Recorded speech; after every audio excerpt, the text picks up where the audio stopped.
Hello everyone, দিনটা ছিল 17ই August. ওদিন ছিল নন্দ উৎসব, তাই দিদিরা সবাই এসেছিলো চাচুর রাজবাড়িতে ঠাকুর দেখতে, আর মেলাও হয়েছিল। তাই জন্য আমিও চলে গেছিলাম। ওরা ফোন করে রাখলো যে চলে আয় তুইও। আমিও চলে গেছিলাম ওদের সাথে দেখা করতে আর মেলা দেখতে দুটোই।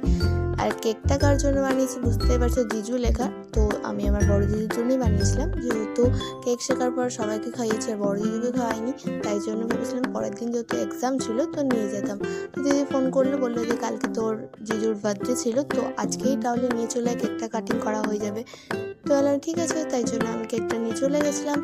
আর তারপর তার আগে এই টুনাটুনির একটু ছবি তুলে নিই, আর আমরাও কয়েকটা ফটোশ্যুট করে নিই। আর তারপরে গেছিলাম মিনা বাজার।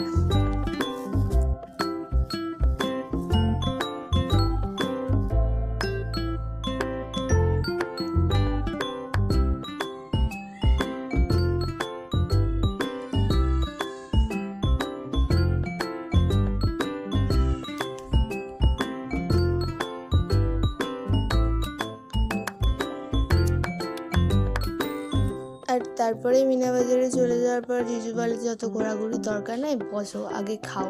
তো গিয়ে নিই পাপড়ি চাট, জিজু অর্ডার দিয়ে দিয়েছিল। আর তারপরে আমরা সবাই মিলে পাপড়ি চাট খেয়ে নিয়েছিলাম। পাপড়ি চাটটা খেতে ভালোই ছিল, যেহেতু দিদিদের পছন্দের, আর দিদিরা যেহেতু পেঁয়াজ টিয়াজ কিছু খায় না, আর পাপড়ি চাট যেহেতু নিরামিষ ছিল তাই না সবাই খেয়েছিল। আর তারপরে একটু মেলাটা ঘুরে দেখছিলাম।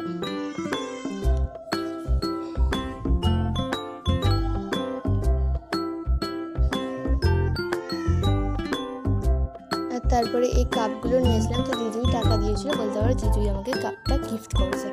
আর তারপরে চলে গেছিলাম মামার বাড়িতে, দিদিদেরকে দিয়ে দিচ্ছিলাম কেকটা যে কেটে নিয়ে বাড়িতে। দিদি বললে চল বাড়িতে গিয়ে কেকটা কাটবো, আর তোকে দিদিরা রেখে যাবে। তাই জন্য আমি আবার চলে যাই মামার বাড়িতে।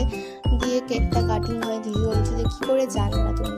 বলে আমি তো জানতাম না, পরে জানলাম। দিদি বললো যে বার্থডে ছিল, তো তাই জন্য কেকটাও রেডি ছিল, তাই কেকটাও কাটিং করা হয়ে গেল। তো দিদি জানতো না দিদির বার্থডে ছিল 16 তারিখ, দিদি 17 তারিখে জানতে পেরেছে, আর আমিও 17 তারিখ। আর কেকটা বানিয়েছিলাম 18 তারিখ দেওয়ার জন্য। তো সে যাই হোক, কেকটা কাটিং তো করা হলো। তারপরে দুই জিজু আর পরি মিলে চলে গেছিলাম আমার বাড়িতে, যেহেতু জিজুরাও, ছোটো জিজু যায়নি আমার বাড়িতে ফার্স্ট টাইম, আর বড় জিজু একবার গেছে। তো দুজনারকেই দায়িত্ব দিয়েছিল যাতে আমাকে ঠিক সময় ঠিক জায়গায় রেখে দিয়ে আসে। তো তাই জন্য চলে যায় আমার বাড়ি। তো আজকের মতো বাই।